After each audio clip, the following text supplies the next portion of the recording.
अपने प्रेस के साथियों का बहुत धन्यवाद देना चाहता हूँ।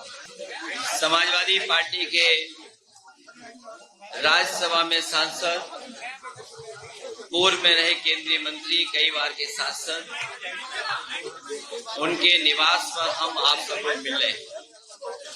मेरे साथ समाजवादी पार्टी के राष्ट्रीय उपाध्यक्ष आदरणीय किरणमय नंदा जी भी हैं, पार्टी के जिलाध्यक्ष, महानगर अध्यक्ष और मथुरा के जिलाध्यक्ष, हाथरस के जिलाध्यक्ष और कई महत्वपूर्ण साथी हैं। जिस समय मैंने आने का फैसला लिया था, उस समय मैंने यही कहा था कि हमें कोई प्रदर्शन नहीं करना है, कोई हमें राजनीतिक जिस तरीके का ताकत दिखानी वो हमें नहीं दिखाना है। मुझे अपनी पार्टी के नेता से मिलकर जाना है, उनके घर निवास में जो परिवार के सदस्य उससे मिलने जा रहा हूँ। इससे पहले भी पार्टी के हमारे राष्ट्रीय प्रमुख महासचिव दूसरे दिन ही आदरणीय रामजी सुमन जी से मिलने आए थे। राष्ट्रीय प्रमुख महासचिव भी पहुंचे थे। जो घटनाक्रम हुआ है, जिस बात को लेकर के यहाँ पर आगरा में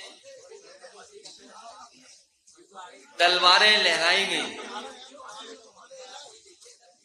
बंदूकें भी लहराई गई, डंडे थे वो लहराए गए। सुना है कि वो शांतिपूर्ण तरीके से सम्मेलन करने की परमिशन सरकार ने दी थी, और उससे पहले आपने सबने वो तस्वीरें देखी जहां पर बुलडोजर से चल करके कई थानों को क्रॉस कर करके लोग यहां आए थे।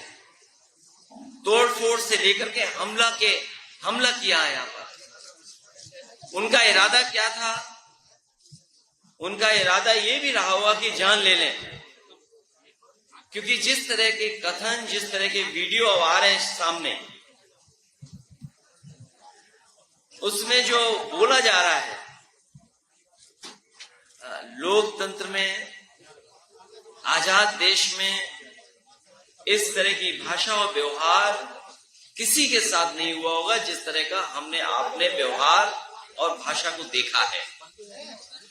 ये जो तलवारें लहराई जा रही थी,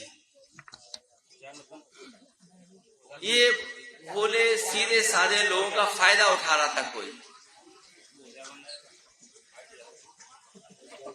मैं इस बात को इसलिए कह रहा हूं,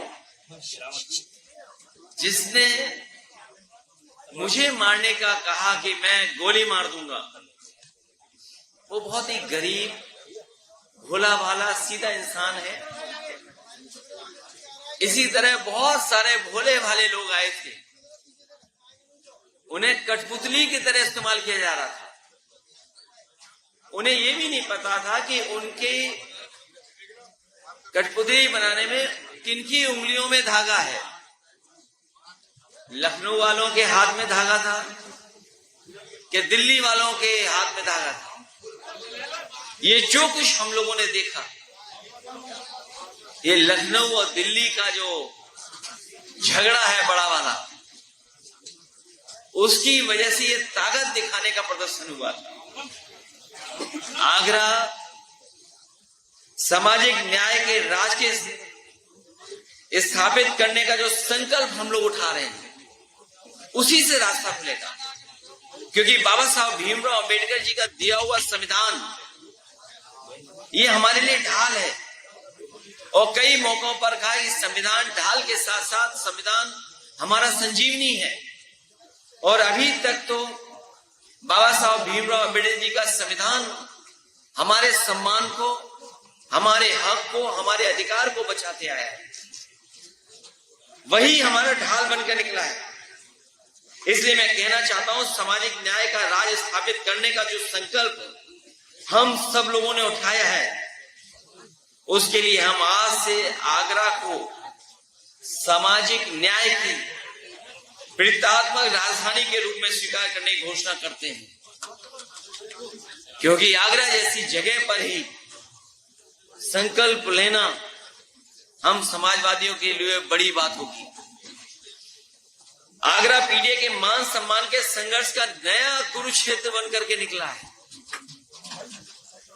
और हमारे पीडीए के सम्मान और पीडीए से जुड़े हुए लोगों को बहुत बार अपमानित होना पड़ता है।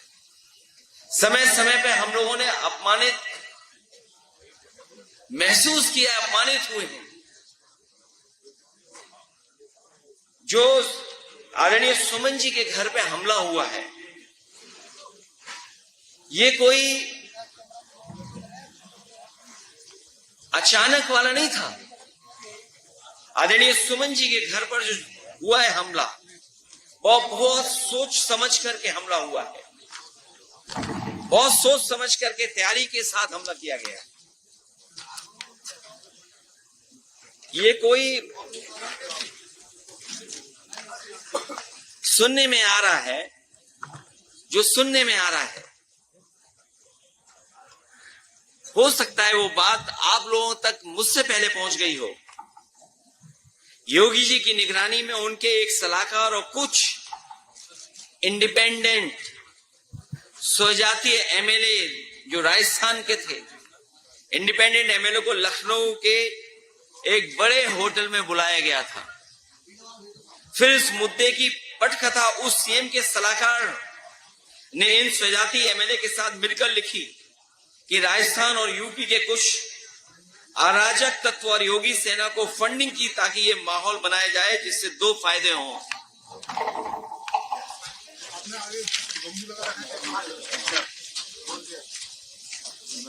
केंद्र की बीजेपी सरकार को ये बताया जाए कि राजपूत योगी के साथ है और योगी की सीएम कुर्सी बनी रहे।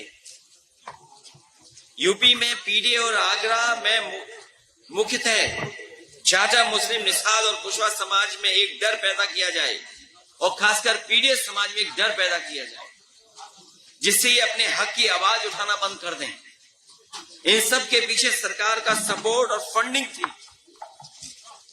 किसने खाने का इंतजाम किया, किसने टेंट का इंतजाम किया, कौन कुर्सी का इंतजाम करा रहा था, कौन हॉस्टल में रुकवा रहा था, कौन होटल में रुकवा रहा था। इस सब के पीछे सरकार का सपोर्ट और फंडिंग है। कई एजेंसियां जो योगी जी के सेना की गाड़ी के काफले नफरत वाले रील्स और असलों की फोटो को वायरल करते हैं। आखिरकार ये वायरल कौन करता है, ये फोटो को, रील्स को? उसके पीछे कौन है, कौन फंडिंग कर रहा है? इन सब के तार कई जिलों से जुड़े हुए हैं जो मुख्यमंत्री जी के स्वजाती लोग हैं।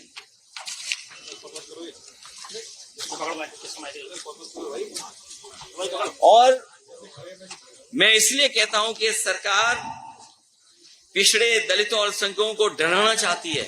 कई मौकों पर हम लोगों ने घटनाओं में देखा है, उनके काम करने के तरीके को देखा है, क्योंकि वो जानते हैं कि पीडीए की ताकत 2027 में सपा को साथ दे रही है। सपा के साथ खड़े हैं पीडीए के लोग, उसे डराएं धमकाएं।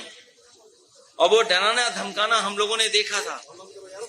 अभी जो बाई इलेक्शन हुआ था उसमें किस तरीके से डराया धमकाया गया था, उन्हें वोट तक नहीं डालने दिया गया था। ये बड़ी साजिश थी। और मैं कुछ उदाहरण हाल के ही देना चाहता हूं, मैं पुराने उदाहरण कोई नहीं देना चाहता हूं। किस तरीके के सरकार का व्यवहार है डराने का, मैं वही उदाहरण कुछ देना चाहता हूं। हालांकि कुछ बातें जो घटनाएं हैं उसमें कुछ मिलकर के कुछ और फैसले हुए हैं, लेकिन जो घटनाएं हम लोगों ने देखी और हाल में हुई हैं, इलाहाबाद में एक दलित को जला के मार दिया गया क्योंकि उसने जाति विशेष के लोगों के गेहूं काटने से मना कर दिया।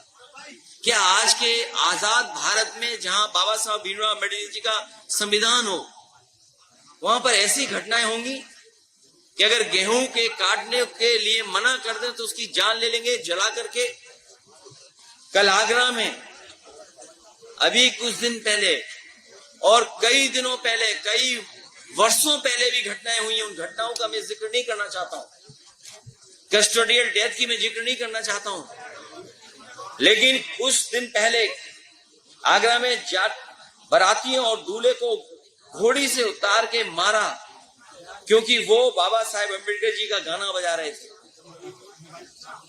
अगर गाना तेज था तो उसकी शिकायत की जा सकती है, लेकिन गाना आप क्या बजा रहे हैं नहीं बजा सकते हैं, और किस तरह का व्यवहार रहा। इसी तरह इटावा में निषाद युवक को उसके फेसबुक पोस्ट के लिए मारा और अभी तक कोई कार्रवाई नहीं हुई है। अभी हाल ही में फेसबुक पोस्ट लिख दिया, उसने वीरांगना फूलन देवी को लेकर के कुछ लिख दिया, उसको मारा और अभी तक मारने वालों पे कोई कार्रवाई नहीं हुई है। आजमगढ़ में एक दलित दंपति पुलिस से कह रहा था कि आप चल के मेरी बेटी छुड़ा दीजिए। जाति विशेष के दबंगों ने उसे बंधक बना लिया, उसका रेप कर रहे थे। बताइए आप किस युग में हैं? हम शायद ये भूल गए हैं, और इसलिए भूल गए हैं क्योंकि सरकार बाबा साहब भीमराव अम्बेडकर जी के दिए हुए संविधान पे नहीं चली, इस कानून को नहीं लागू कर रही है। जौनपुर में एक नफरती बाबा साहेब की शोभा यात्रा के दिन उनके झंडे को पैरों तले रौंद रहा था। ये घटनाएं हुई हैं।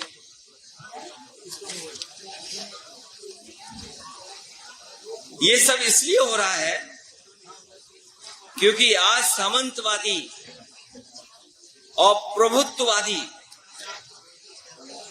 उनको पता है कि उनकी सरकार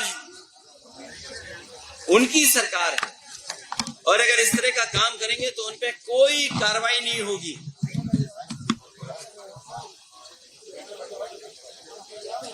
इसीलिए निषाद समाज की वीरांगना फूलन देवी को मारने वाला और किस तरह बोलने वाले लोग वहां शामिल हो, किस तरह ब्रॉडकास्ट किया जा रहा है आज के समय पर।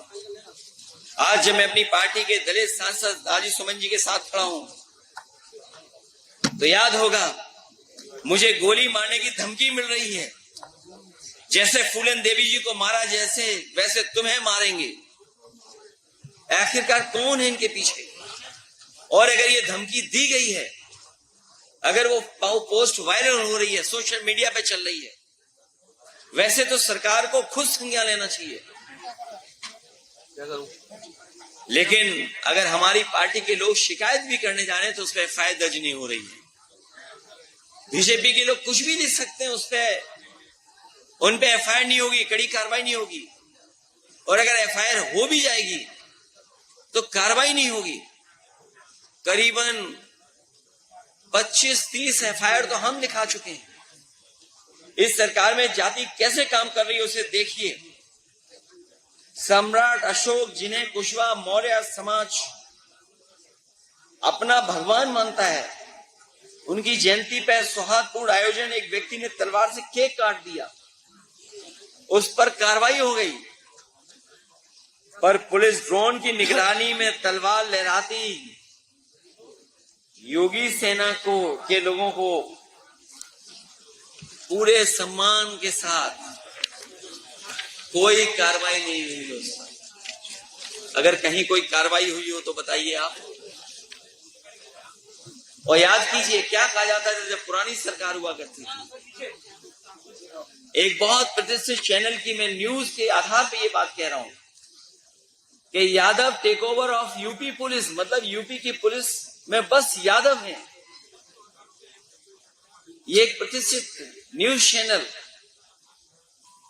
और ऐसी कई फर्जी खबरें चलाई जाती थी। केवल एक नहीं खबर चलती थी, बहुत सी खबरें चलती थी। लेकिन आज जो आंकड़े हैं 2025 के, वो खबरें कहीं नहीं चल रही हैं। आगरा में 48 थाने हैं। बताओ पीडीए कितने हैं थानों में? मैनपुरी में 15 थाने हैं जो सरकार के स्वजाती लोग हैं।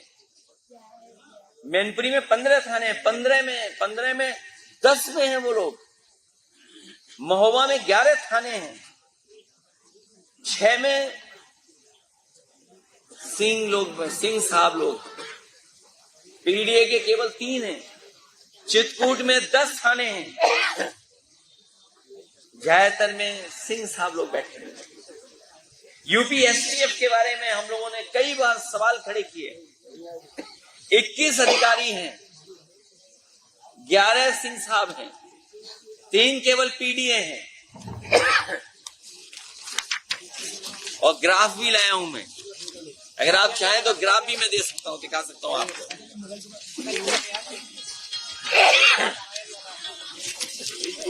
अगर आप चाहोगे तो मैं ग्राफ भी दिखा सकता हूं। मैं जानता हूं कई चैनल अपने आप ग्राफ को कवर कर रहे हो। ये ग्राफ है, ये ग्राफ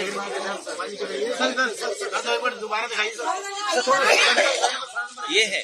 ये तो मैं केवल 4 जगह का बता रहा हूं मैं आपको, केवल 4 जगह की बात कर रहा हूं मैं केवल।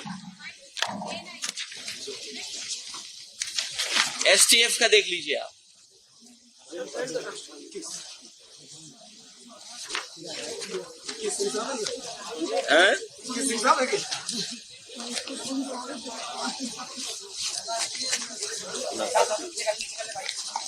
इसलिए मैं कहना चाहता हूं, जो बात मैंने पहले कही मैं फिर कहता हूं,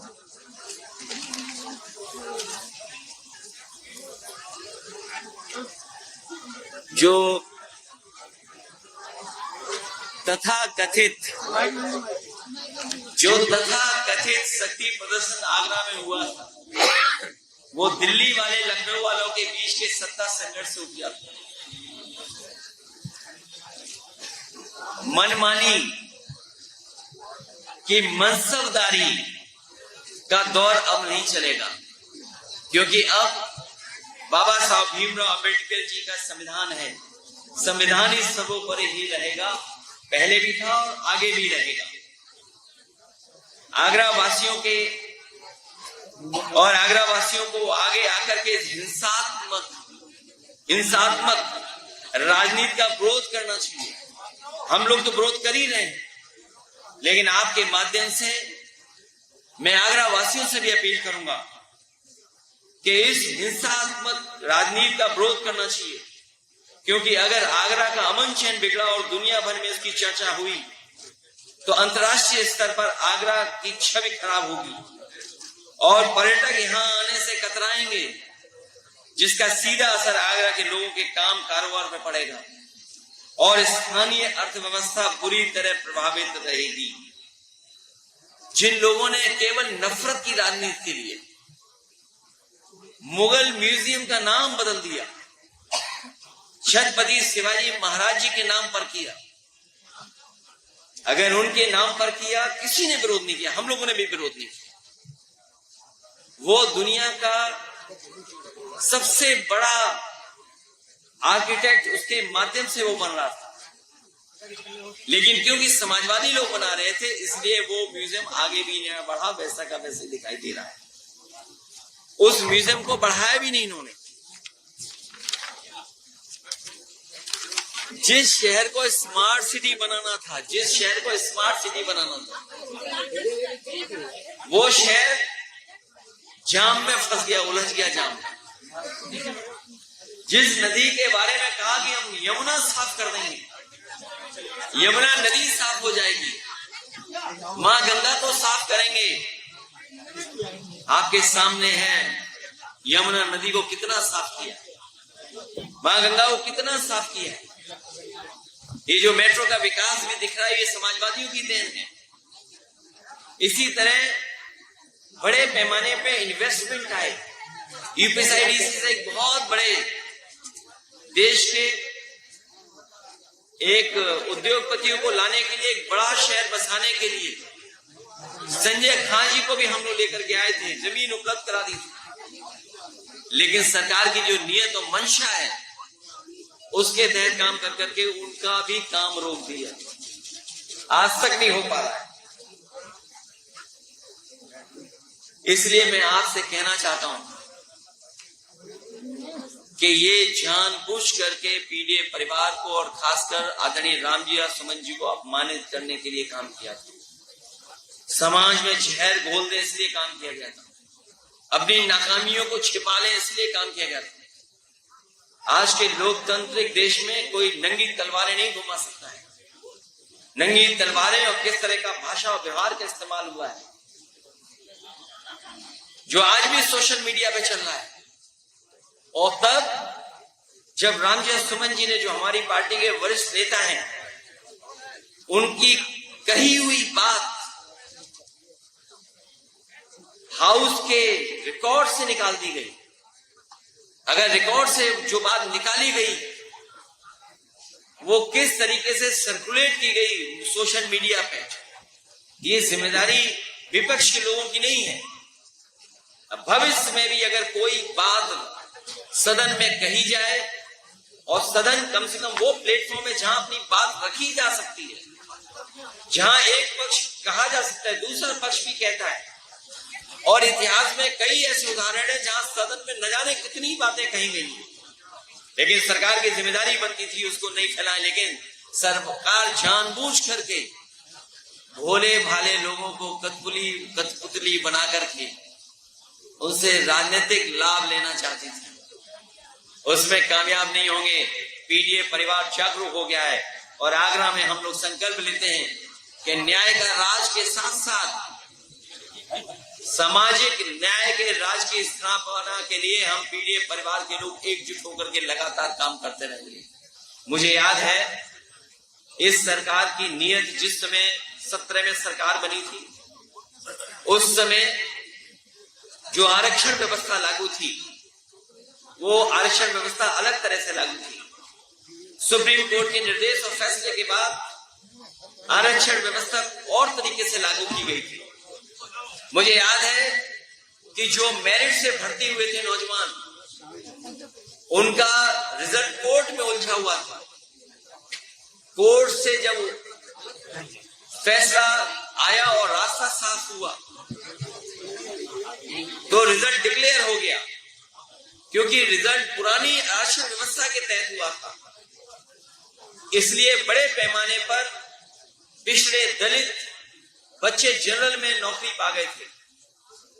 लेकिन इस सरकार ने 4 दिन बाद रिजल्ट बदल दिया और उसका परिणाम यह हुआ कि पिछड़े दलित और आदिवासी बच्चे जो जनरल में आ गए थे उन्हें अपनी कैटेगरी में भेजा गया, और उस कैटेगरी भेजने की वजह से 1700 बच्चे पिछड़े और दलित और आदिवासी नौकरी से बाहर कर दिए गए थे।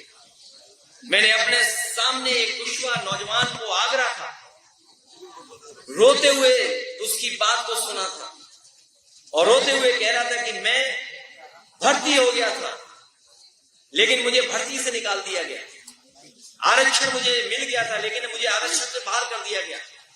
मैंने उस समय भी आश्वासन दिया था और उस समय उस कुशवा नौजवान से मैंने कहा था कि तुम्हारी मदद बीजेपी नहीं करेगी, क्योंकि ये लोग आरक्षण के खिलाफ हैं, आदि आबादी के खिलाफ है, पीडीए के खिलाफ है। अगर कोई तुम्हारी मदद करेगा तो वो समाजवादी लोग हैं। और मैं जानता हूं वो कुशवा समाज का नौजवान जो नौकरी पा गया था पुलिस भर्ती में, बीजेपी की गलत नीतियों की वजह से, उसके गलत फैसले की वजह से उसकी नौकरी नहीं लगी और नौकरी मिलेगी भी नहीं, आरक्षण से बाहर कर दिया गया। तो इनकी हमेशा नीयत ये रही है कि पिछड़े और दलितों का अपमानित किया जाए। हम सब लोग पीडीए परिवार के सम्मान के लिए हमेशा उनके साथ खड़े दिखाई देंगे। सर, एक सवाल है, आपने पीडीए का जो मुद्दा उठाया लेके चल रहे हैं, ये पूर्णकालिक जीत की तरफ जाता है, लेकिन आपने जो राणा साहब के सबूत हैं, हेस्टिंग बड़े बड़े हैं, राणा साहब की पत्नी कर्मावती ने भी बाबर के बेटे हमारे को बुलाया था। ये जो ना पन्ना धाय के पन्ना, मैंने आपसे कहा और मैंने लोकसभा में भी कहा और कई मौकों पर मैंने कहा, तो आप इसे सर इस मुद्दे मैं कई मौकों पर कहा, जो इतिहास हमें आगे न बढ़ाता हो, जो इतिहास हमारे आपके बीच में दूरियां पैदा करता हो, जो इतिहास समझने से हमारी प्रोग्रेसिव पॉलिटिक्स को ठेस पहुंचती हो, उस इतिहास को इतिहास ही रहना चाहिए। क्योंकि इतिहास में बहुत सारी ऐसी चीजें छिपी हैं, कुछ आपको अच्छी नहीं लगेंगी, कुछ मुझे अच्छी नहीं लगेंगी, इसलिए इतिहास को इतिहास ही रहने देना चाहिए। सर, राम गोपाल जी आगरा आए थे, उन्होंने कहा था कि ईद के बाद समाजवादी पार्टी सड़कों पर उतरकर प्रदर्शन करेगी। अब क्या समाजवादी पार्टी की ऐसी कोई प्लानिंग है, आगे क्या करने जा रही है? समाजवादी पार्टी बाबा साहब भीमराव अम्बेडकर जी का संविधान को और जो हमें लोकतंत्र में अधिकार मिले हैं, उन अधिकारों के तहत हम लोग आगे बढ़ रहे हैं और हमें पूरा भरोसा है अपने संविधान पर और कानून पर। जिन्होंने तलवारें लहराई, जिन्होंने सुना है कि बहुत सी तैयारी के साथ कुछ कुछ रख करके लाए थे, और जिन्होंने गालियां दी हैं जो आज भी सोशल मीडिया पे चल रही हैं, उनके खिलाफ कार्रवाई होगी। हम लोग कानून मानने वाले लोग हैं, बीजेपी कानून मानने वाली नहीं है। बीजेपी अधिकारों को छीनने वाली है, संविधान पे चलने वाली नहीं है। बाबर की लड़ाई का आज हम माने कि आगरा से हो चुका है। समाजवादी पार्टी हॉस्पिटलों के नाम पे बाबर की इस लड़ाई का अंत समाजवादी पार्टी यहाँ से कर दे रही है आज। देखिए, बहुत मोटा इतिहास में जाना चाहिए। राजपाट आए चले गए, कभी किसी का राज था, मुगलों ने राज कर लिया, फिर मुगलों का राज चला गया, अंग्रेजों ने राज कर लिया, फिर हम सब हिंदुस्तानी मिलकर के अंग्रेजों को हटा दिया, अब फिर हम सब लोगों को मिलकर के भारतीय जनता पार्टी को हटा। योगी जी आगरा आए थे, उनके द्वारा बताया गया कि अम्बेडकर हॉस्पिटल के नाम बदल दिया गया था, वो दलित की राजनीति करते, क्या कहेंगे स्कूल में? अब पहले तो एक बात दिमाग में आप डाल दो, योगी जी को कुछ नहीं आता है। आपको याद है उन्होंने सदन में कहा था 46 में 56, याद है आपको? 46 में 56। वो जीरो को जानते नहीं, जीरो क्या होता है, वो अंडा और जीरो को जानते नहीं है। और अगर संविधान को जाना होता है तो क्या वो डंडे की बात करते? क्या वो डंडे की बात करेंगे? क्या विधानसभा में ये जाएगा ठोक दो, और ठोक दो का असर क्या हुआ? आपको याद होगा, एक वाल्मीकि नौजवान थाने में मार दिया गया था, पीट पीट करके। आजमगढ़ में एक दलित, उसको इतना मारा, और देखिए पुलिस को बचने के लिए, अपने आप को बचाने के लिए कहा कि इसने फांसी लगा दी। और फांसी किससे दिखाई पुलिस ने? नाड़े से और पतली रस्सी से। अभी एक उपाध्याय, गरीब ब्राह्मण, बस्ती में पीट पीट करके मार दिया गया थाने में। तो ये ठोको नीति का असर नहीं है। सच्चाई ये है कि दिल्ली और लखनऊ की लड़ाई में भोले भाले लोग तलवारें लेकर के निकले थे। अखिलेश जी मुर्शिदाबाद लगातार चल रहा है, भाजपा का कहना है कि हिंदू विरोधी संविधान से चलेगा। सर, केंद्र में आप अपनी लगातार चल रहा है और भाजपा साफ कहती है कि हिंदू विरोधी है। मैं आपको बता दूं, अखिलेश एक शब्द नहीं बोल रहे हैं हिंदुओं के कत्लेआम पर। मैं एक बात बता दूं, भारतीय जनता पार्टी कभी भी मुद्दों पर बहस नहीं करना चाहती। ये जो महंगाई है इस पे बात नहीं करेगी, जो किसान की आय दोगुनी की बात, इस पे बात नहीं करेगी, आपके अपने आगरा की जो समस्या का समाधान पे बात नहीं करेगी। आप में से कोई ऐसा नहीं होगा जो जाम में नहीं फंसता हो। और ये स्मार्ट सिटी है, मेट्रो अगर हम लोगों ने न दी होती तो मेट्रो का काम भी अभी नहीं पूरा कर पा रहे। तो इन भाजपाइयों को तो इस पे भी लड़ना चाहिए, टाटा के खिलाफ काम करना चाहिए। ताज का नाम इस्तेमाल कैसे कर रहा है टाटा के लोग? योगी जी ने कहा ये धरना क्यों नहीं दे रहे हैं? मुर्शिदाबाद पर स्टैंड क्या बॉस आपका? मैं आपसे जानना चाहता हूं कि कभी आपने सोचा टाटा जैसा इतना प्रतिष्ठित ग्रुप इतने बड़े पैमाने पर लाखों लोगों को नौकरी रोजगार देता है, हमारी देश की अर्थव्यवस्था को बहुत मजबूत बनाता है। भाजपाइयों को तो जाकर के वहां भी विरोध करना चाहिए। अखिलेश जी स्टैंड क्या है सपा का मुर्शिदाबाद पर? मुर्शिदाबाद पर क्या स्टैंड है आपका? वक्फ बिल पर मुझे उम्मीद है सुप्रीम कोर्ट न्याय करेगा, और जिस दिशा में सुप्रीम कोर्ट बता रहा है और जो चर्चाएं में बात आ रही है, सरकार मनमानी कर रही है, सर केंद्र ये में मन विधान से चलने वाले लोग हैं, संविधान से चलने वाले लोग नहीं हैं। योगी जी ने कहा शरिया कानून खत्म करो यार, बहुत हो गया। सर केंद्र मैं आपसे कहना चाहता हूँ, सर, एक सवाल। ये जो ग्राफ है, ये ग्राफ को जरा ध्यान से पढ़ लो, देख लो, आपको सब समझ में आ जाएगा। सर एक सवाल। अगर ये नहीं समझ में आ रहा हो तो फिर मैं और क्या चर्चा करूँ। दलित परिवार जो प्रताया उससे मुलाकात करेंगे आप? दलित परिवार जो प्रताया पार्टी है, संसद में आप सेकंड सबसे बड़ी पार्टी हो, थर्ड लार्जेस्ट दलित परिवार से आप विपक्ष में आप हाँ विपक्ष में। विपक्ष में सर हैं आप, तो कांग्रेस इस मुद्दे पर आपका साथ नहीं दे रही है, इसमें आप क्या करेंगे? सदन में तो साथ दिया होगा। सर क्षत्रिय करनी सेना अखिलेश जी दलित परिवार आगरा में प्रताया है, उस पर हम मुलाकात ये करेंगे। नहीं साथ दिया है। ये लड़ाई बड़ी है, ये लड़ाई बड़ी है और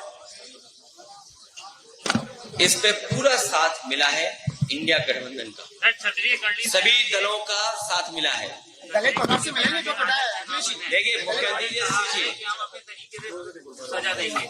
कौन राजेश शेखावत क्षत्रिय करनी सेना छोड़िए अखिलेश जी ये नाम बदल दो, हमारे मुख्यमंत्री जी नाम बदलते हैं, ये योगी सेना से। अखिलेश जी जो दलित और हिटलर के जमाने में वो एक फौज बना के रखते थे अपने विपक्ष के लोगों की आवाज दबाने के लिए। अखिलेश जी जो दलित परिवार प्रताया है आगरा के अंदर, उससे मुलाकात करेंगे आप? हमारी पार्टी के लोग मिलेंगे क्योंकि मथुरा का दूल्हा था। सर बीजेपी बोल रही है कि रामजी लाल जी के बयान को समाजवादी पार्टी राजनीतिक फायदे के रूप में इस्तेमाल कर रही है। तो उनका नाम राम जी है, तो राम है उनके नाम में, तो मैं लाभ उठा रहा हूँ लाभ। ये क्या बात हुई है? क्या स्वीकार करेंगे कि उनके नाम में राम है? ये भारतीय जनता पार्टी वो लोग हैं, अगर इनको छू लो तो गंगा जल से धोएंगे ये लोग। ये छूना स्वीकार नहीं करते हैं। ये सदियों से समाज अपमानित हुए, हजारों साल से, और आज भी अपमानित करते हैं भारतीय जनता पार्टी के लोग। क्या आपने नहीं देखा कि जिस मंदिर में मैं गया उस मंदिर को गंगा जल से धुलवा दिया? आपके आवास को भी धोया गया था। तो आप भारतीय जनता पार्टी को समझ लीजिए, ये वर्चस्ववादी प्रभुत्ववादी लोग हैं, ये कभी भी स्वीकार नहीं कर सकते हैं। ये सदियों पुरानी रूढ़िवादी व्यवस्था को लागू करना चाहते हैं।